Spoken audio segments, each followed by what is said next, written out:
Olá, galera jovem do Brasil e de todas as nações que estão nesse momento acompanhando esse primeiro congresso 100% online da Igreja de Deus.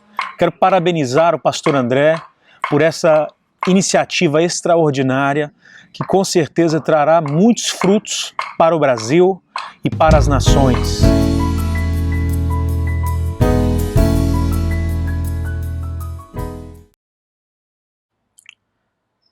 Escolhi um lugar muito especial aqui, um lugar que sempre que podemos, que o clima nos permite, e agora estamos aqui em plena primavera na Bélgica. Pode observar que estou muito à vontade aqui num lugar que normalmente, pelo menos 8 meses no ano, é muito frio.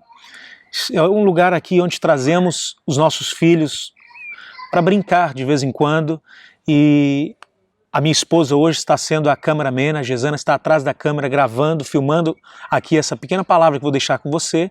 Eu quero desejar a você que está participando desse congresso que você seja muito abençoado, despertado para grandes coisas e que Deus venha fazer de você um ganhador de almas e uma pessoa que vai pisar ou enviar missionários até os confins da terra. Hoje eu quero falar sobre um assunto muito interessante que com certeza é muito relevante para a juventude da nossa geração. Vou falar sobre o perigo da ignorância. Conta-se que 3 cegos foram questionados e a mesma pergunta foi feita para os 3. E a pergunta era a seguinte: defina para nós o que é um elefante. E cada um deles tinha que tocar no elefante e dar então a definição do que eles entenderam através da experiência deles, do conhecimento que eles adquiriram, o que seria um elefante. O primeiro cego toca na tromba do elefante e ele diz o seguinte: é muito fácil. O elefante é uma cobra. De repente o segundo cego toca a pata do elefante e ele chega à seguinte conclusão: o elefante é uma árvore, porque a pata do elefante, para ele, naquela experiência que ele teve, passando a mão ali naquele lugar rugoso, e chegava a ser, talvez, na concepção dele, uma árvore. O terceiro cego também teve uma experiência, e o conhecimento que ele adquiriu foi o seguinte: ele tocou as costas do elefante e ele disse: é muito fácil, é uma pedra, lugar muito sólido, duro, firme. Ele disse: é uma pedra. O que isso tem a ver comigo, com você e com os jovens de hoje? A experiência que eles tiveram definiu para eles o que seria o elefante. Da mesma forma, para mim e para você hoje, o que definirá Deus e os projetos de Deus para a nossa vida vai ser baseado no conhecimento que nós temos de Deus e na experiência que nós adquirimos através desse conhecimento. O que vem a ser então o perigo da ignorância? O perigo da ignorância nada mais, nada menos é do que o perigo da falta ou da ausência de conhecimento. E que conhecimento é esse que eu quero falar com você hoje? Hoje nós percebemos ao redor do mundo, por onde temos passado, mas principalmente no Brasil, quando viajamos pelo Brasil, percebemos às vezes uma vontade e uma força muito grande de potencial que existe em cada jovem, mas ao mesmo tempo eu percebo que falta um conhecimento mais profundo de quem realmente é Deus para nós e qual o propósito de Deus para as nossas vidas. Na palavra de Deus nós encontramos no livro de Provérbios, capítulo 4, versículo 7, um texto de Salomão que diz assim: a sabedoria é a coisa principal. Com tudo o que você tem, adquire, pois, o conhecimento. Esse conhecimento é o que vai marcar e definir a minha história e a sua história como servos de Deus aqui na terra. Independente de onde nós vivemos, é o conhecimento que vai nos fazer vencer em qualquer área da vida. A Bíblia chega a dizer, no livro de João: conhecereis a verdade e a verdade vos libertará. Precisamos conhecer a verdade, ter o conhecimento acerca da verdade, e simplesmente essa verdade vai nos libertar de qualquer situação. E o que seria essa sabedoria, esse conhecimento que Salomão está falando no livro de Provérbios? Se fôssemos definir aqui hoje o que seria a sabedoria, eu daria uma definição muito simples. A Sabedoria seria nada mais, nada menos do que o conhecimento colocado em prática. E para melhor entender isso, eu quero explicar da seguinte forma. Suponhamos que exista um médico, e esse médico ele tem uma especialidade que trata os pulmões, um pulmonologista. Esse médico ele tem o conhecimento de que o cigarro, a nicotina, prejudica a saúde de qualquer indivíduo ao ponto de causar a morte de qualquer ser humano. Mas esse médico, no entanto, fuma. O que isso significa? Significa que esse médico ele tem o conhecimento, mas também não tem sabedoria. Falta de sabedoria nada mais, nada menos é do que um conhecimento que nós temos e nunca colocamos ele em prática. Se eu e você temos o conhecimento do que nós devemos fazer e não fazemos, nós faltamos com sabedoria. Mas o conhecimento ele é mais profundo do que isso. Se nós olharmos na Bíblia, de Gênesis até o livro de Apocalipse, nós vamos entender que o conhecimento é fundamental para nós realizarmos qualquer tarefa que nos foi confiada pelo Senhor Jesus. E uma das tarefas que eu e você sabemos que foi confiada a nós é a tarefa de ir por todas as nações da terra e pregar o Evangelho a toda criatura. Fazer discípulos de todas as nações. No livro de Gênesis, nós percebemos e podemos entender um pouco mais acerca do conhecimento do qual Salomão falou. O texto começa dizendo assim, no primeiro capítulo de Gênesis, versículo 1. No princípio, criou Deus os céus e a terra, porém, estava sem forma e vazia, e havia trevas sobre a face do abismo. E o Espírito de Deus pairava sobre a face das águas. Esses dois versículos levam-nos a pensar um pouco mais. Observe bem que o versículo 1 diz que Deus criou os céus e a terra e ponto final. O versículo 2 já começa mostrando uma série de situações que, para eu e você que conhecemos sobre os atributos de Deus, entendemos que não tem muito a ver com aquilo que faz referência a Deus. Tem pelo menos três informações importantes nesse texto que nos mostra o que não combina muito com Deus, com quem é Deus, a essência de quem é Deus. A primeira informação diz que a terra estava sem forma, fora de ordem, as coisas fora de lugar. A segunda diz que estava vazia, o que significa nesse texto literalmente em total caos. Tudo destruído. Isso também não faz referência ao que Deus faz. A Bíblia diz que Deus é perfeito, tudo que Deus faz é perfeito, no tempo de Deus tudo é perfeito. E Deus é um Deus de ordem, de decência. Nós percebemos que esse texto está dando outra informação também, dizendo que havia trevas. A Bíblia diz no primeiro livro de João que Deus é luz e nele não há trevas nenhuma.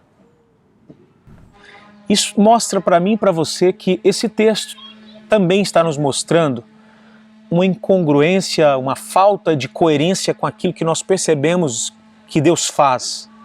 Então, para mim e para você, e segundo muitos estudiosos hoje, ao redor do mundo, grandes defensores da teologia bíblica, nós percebemos que há uma teoria por aí que diz que entre o versículo 1 e o versículo 2, algo aconteceu na história. O livro de Ezequiel poderia narrar muito bem o que aconteceu, que foi a queda de Lúcifer, entre o versículo 1 e o versículo 2. E nós percebemos que o que tem no versículo 2 foi consequência daquilo que a queda de Lúcifer provocou na terra. Interessante que o versículo 2 diz assim que o Espírito de Deus pairava, se movia sobre a face das águas. Ainda que o Espírito Santo de Deus esteja em um lugar, ele não fará nada até que o que está no versículo 3 aconteça. E a Bíblia diz que no versículo 3 que e disse Deus liberou algo. A palavra revelada de Deus foi liberada. E a Bíblia diz que quando o versículo 3 diz e disse Deus, haja luz, o que houve? Luz. Quando a palavra de Deus revelada é liberada, acontece exatamente aquilo que ela está determinada a fazer. A Bíblia diz que a palavra de Deus não volta vazia, sem se cumprir o propósito pelo qual ela foi enviada. Então esse texto está dizendo que quando a palavra foi liberada, o Espírito de Deus começou a mover-se e as coisas vão mudar completamente. Você continua lendo o texto de Gênesis capítulo 1, você vai verificar que tudo que estava fora de ordem, tudo que estava deslocado, tudo que estava desorganizado, começou-se a colocar no lugar. O firmamento, as águas, os céus, as plantas, a vegetação, os animais, tudo que não sabia o propósito pelo qual havia sido criado, começou a entender o propósito da criação. É interessante que quando Deus disse e haja luz, essa palavra luz seria melhor traduzida por conhecimento. E não é a luz solar, como eu e você talvez já pensamos, porque o sol só foi criado a partir do versículo 14. Nós percebemos que essa palavra luz no Antigo Testamento, ela é sempre melhor descrita como conhecimento. Da mesma forma que trevas é conhecido também por ignorância. O que levaria a pessoa a não cumprir ou não fazer tudo o que deve ser feito para que os projetos de Deus se cumpram na vida dessas pessoas? Em primeiro lugar seria a falta de conhecimento. Conhecimento que faz as pessoas saírem do lugar errado e ir para o lugar certo, que faz as coisas que estão fora do lugar se colocar no lugar certo, as coisas que estão em desordem se colocar novamente em ordem. O que aconteceu nesse texto de Gênesis foi simplesmente isso. A palavra luz, que significa conhecimento, simplesmente abriu o entendimento de toda a criação para o propósito pelo qual tudo foi criado. Eu e você nunca conseguiremos exercer o chamado de Deus nas nossas vidas, cumprir com o chamado de Deus para as nossas vidas, sem adquirir esse conhecimento da parte de Deus. Eu quero aqui abrir um parênteses para dizer que o conhecimento ele é extremamente importante, mas ele não terá também poder nenhum se não for feito na dependência total do Espírito de Deus. Quando você tiver o Espírito de Deus dirigindo a sua vida e você adquirir o conhecimento necessário, que será usado como instrumento poderoso nas mãos de Deus, você será uma dinamite nas mãos de Deus, uma bomba nuclear. O que Deus quiser fazer com você, Ele fará. Nada vai impedir. Eu e você precisamos simplesmente receber esse conhecimento verdadeiro, que também pode se tornar muito perigoso na ausência dele. Isso está muito bem descrito na Bíblia, no livro de Oséias, no capítulo 4, versículo 6, que diz para mim e para você: o meu povo está perecendo ou está morrendo, por quê? Porque lhes falta unção. Claro que não. Porque lhes falta finanças. Também não. Isso é um dos problemas mais sérios que nós missionários enfrentamos no campo missionário hoje, mas não é isso que vai fazer com que o projeto de Deus não se cumpra. A Bíblia está dizendo claramente qual é o maior problema que destrói qualquer pessoa. A Bíblia diz que o meu povo está sendo destruído porque lhes falta o conhecimento, que significa, em outras palavras, a ausência da ignorância. Eu gostaria de ler com você exatamente o que o texto está dizendo, porque ele não fala só isso que eu disse sobre o conhecimento e a falta dele que traz destruição. Observe bem o que o texto diz. O meu povo está sendo destruído porque lhe falta o conhecimento, porque tu, sacerdote, rejeitaste o conhecimento, também eu te rejeitarei, para que não sejas sacerdote diante de mim, visto que te esqueceste da lei do teu Deus, também eu me esquecerei dos teus filhos. Observe que a Bíblia está dando aqui alguns detalhes importantes para nós acerca do perigo da ignorância. Porque tu, sacerdote, e sacerdote aqui significa eu e você, na nova aliança, todos fomos feitos sacerdotes. Na antiga aliança nós sabemos que simplesmente uma pessoa, durante um ano inteiro, tinha condições de ir até Deus representando o povo e da mesma forma ir diante do povo representando Deus. Hoje, na nova aliança, eu e você, todos nós cristãos que aceitamos a Jesus como Senhor e Salvador, somos chamados de sacerdotes. Somos representantes diante de Deus e somos representantes de Deus diante dos homens. Nós percebemos que esse sacerdócio traz uma responsabilidade. E Deus está dizendo que quando nós rejeitamos o conhecimento, o que acontece? Ele vai fazer com que nós não sejamos mais sacerdotes diante dele. Em outras palavras, Deus está dizendo que não vai nos usar como poderia nos usar. E por que Deus não pode nos usar ou não irá nos usar da forma que Ele gostaria. Em primeiro lugar, porque o texto mesmo está dizendo, nós, os sacerdotes, rejeitamos o conhecimento. Como que nós rejeitamos? Bom, é muito simples, nós só podemos rejeitar aquilo que nos foi dado como opção.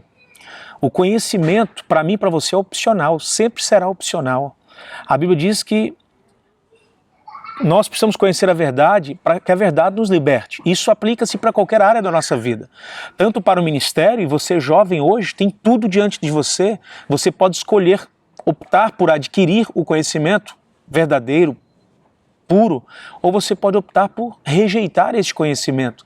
E a Bíblia está dizendo que porque rejeitamos o conhecimento, Deus também não pode nos fazer sacerdotes diante dele, ou seja, não pode nos usar da forma que ele gostaria de nos usar. E a Bíblia também está dizendo que porque nós nos esquecemos da lei do nosso Deus, ou seja, não fazemos uso daquilo que foi disponibilizado para nós, e eu e você, jovem hoje, temos tudo nas nossas mãos como em nenhuma outra geração aconteceu. Podemos ter qualquer versão de Bíblia que nós quisermos, no nosso smartphone, no nosso tablet, no nosso computador, em qualquer lugar da sua casa você pode ler a Bíblia na versão que você quiser, no idioma que você quiser, e você também pode ter uma enciclopédia na sua Bíblia, no seu iPad, no seu computador, você pode ter dicionários, livros, pode ter milhares de livros em um pequeno aparelho que você talvez tenha agora na sua mão. Talvez você está assistindo esse vídeo através de um dos seus telefones e você pode perceber a quantidade imensa de materiais que você tem na sua mão, que você pode fazer uso hoje. E você, jovem, pode se encher do conhecimento da graça de Deus para que Deus te use de forma poderosa e abundante. Agora Deus está dizendo que porque nós rejeitamos, Ele não vai nos usar da forma que gostaria ou que poderia usar. E não só isso, mas a Bíblia também está dizendo que porque nós nos esquecemos da lei do nosso Deus, não fizemos uso daquilo que nós podemos ter, a Bíblia diz que Ele também vai se esquecer dos nossos filhos. O que isso significa? Isso significa que a ignorância, ela é genética. A ignorância, ela é geracional, ela é transferível, ela é hereditária, ela pode ser transferida de uma geração para outra. Eu e você podemos transferir a ignorância para os nossos filhos. E isso, para nós que somos bons em matemática, não é? É muito fácil fazer essa conta. Se você ensina tudo que você sabe, se você não sabe nada, ensina tudo que você sabe para os seus filhos, o que eles vão aprender? Você sabe muito bem a resposta: nada. E isso, infelizmente, é o que nós vemos hoje em muitos lugares. Vemos pessoas que conhecem muitos acerca do futebol, por exemplo, no Brasil principalmente, onde nós sempre ouvimos falar que o Brasil é o país do futebol. Agora vai começar a Copa e nós sabemos que muitas pessoas conhecem o nome de todos os jogadores, de todas as seleções que vão participar. Mas se perguntássemos qual seria o nome dos 12 apóstolos que Jesus escolheu, será que nós teríamos a resposta imediatamente?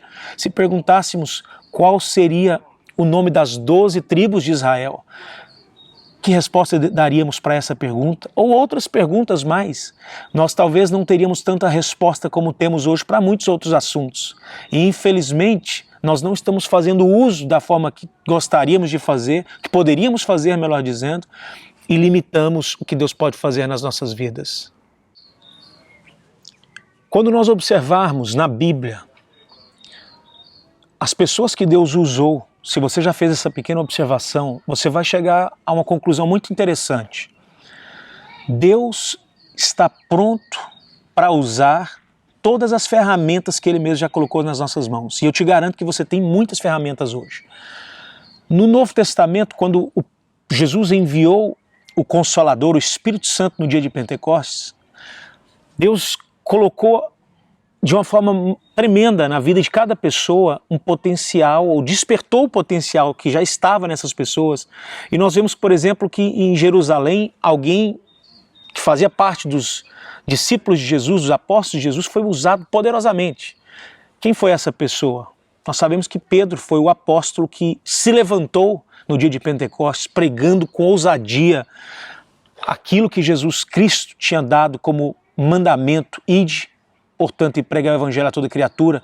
Pedro se levanta e, no primeiro sermão dele, ganha 3 almas para Jesus. Depois, em seguida, 5.000 almas. E nós vemos que ele se destacou muito ali em Jerusalém. A Bíblia diz que eles deveriam ficar em Jerusalém até que do alto fossem revestidos de poder. E aí era para eles continuarem fazendo o quê? Ir por todos os lugares, Jerusalém, Samaria, Judéia, até os confins da terra. Mas Pedro ficou limitado. Pode observar que Pedro se destacou muito em Jerusalém, mas quando deveria avançar, que o evangelho deveria continuar indo até aos confins da terra, o que aconteceu? O que aconteceu foi o seguinte: Pedro sabia muito sobre pescaria. Ele se destacou muito em Jerusalém, porque ele era um pescador ali. Lembra-se que Jesus havia dito que faria de Pedro um pescador de homens, porque a profissão dele era pescador. Mas quando Deus quis realmente levar até os lugares remotos da terra, às grandes nações, aos povos e nações onde tinham pessoas mais poderosas, como por exemplo em Roma, a Bíblia diz que Deus tem que levantar um outro homem que está mais preparado. E quem que ele levanta? Saulo de Tarso, que se transformou em Paulo, o apóstolo Paulo. Paulo foi um homem extremamente preparado, ele tinha conhecimento de muitas áreas, de ciências, filosofia, e ele era um homem mais instruído, mais preparado. Se eu e você quisermos hoje estudar qualquer doutrina das mais importantes para a igreja hoje, seja da expiação, reconciliação ou qualquer outra doutrina que nós tivéssemos que estudar hoje, teríamos que ler uma das epístolas paulinas. Por quê? Porque Paulo, o apóstolo, escreveu mais da metade do Novo Testamento. Ele se preparou e por causa dessa preparação e do coração dele, que estava na verdade buscando Deus o tempo todo, a Bíblia diz que Deus usou Paulo e fez Paulo um grande apóstolo e missionário dos gentios. Eu e você hoje temos todos os instrumentos nas nossas mãos, precisamos simplesmente adquirir esse conhecimento verdadeiro que nos levará a fazer prodígios para Deus na terra. Você hoje tem um privilégio muito grande de se tornar um instrumento de Deus, mudar a história da sua igreja, da sua cidade, do estado onde você vive, do Brasil e até mesmo das nações mais remotas da terra. O que você precisa fazer? Você precisa fazer uma coisa muito simples. Ter um comprometimento com a palavra de Deus de tal forma que você vai fazer com que a palavra de Deus seja o seu alimento diário. Você vai comer a palavra de Deus, beber a palavra de Deus, vai dormir com a palavra de Deus, acordar, caminhar, vai estudar a palavra de Deus, adquirir o conhecimento puro e verdadeiro da palavra de Deus. Em seguida, o Espírito Santo de Deus vai começar a dirigir você, porque a Bíblia diz que a boca fala o que está cheio no coração. Você vai começar a transbordar de tal maneira que a palavra de Deus vai fluir da sua boca, vai mudar a sua linguagem. Tito 2,8 diz que a sua linguagem vai ser modificada, vai ser alterada. Isso tudo por causa do poder que existe na palavra de Deus. Eu quero deixar aqui com você então essa palavra, dizer para você que a ignorância é perigosa, mas em contrapartida o conhecimento pode revolucionar a sua história e deixar o seu nome na história da igreja aqui na face da terra. Deus abençoe você, parabéns mais uma vez ao pastor André e todos aqueles que estão participando desse congresso. Eu espero que em breve nós vamos ter milhares, centenas de milhares participando novamente do segundo congresso, que nós já estamos aí de olho nele. Deus abençoe, um abraço.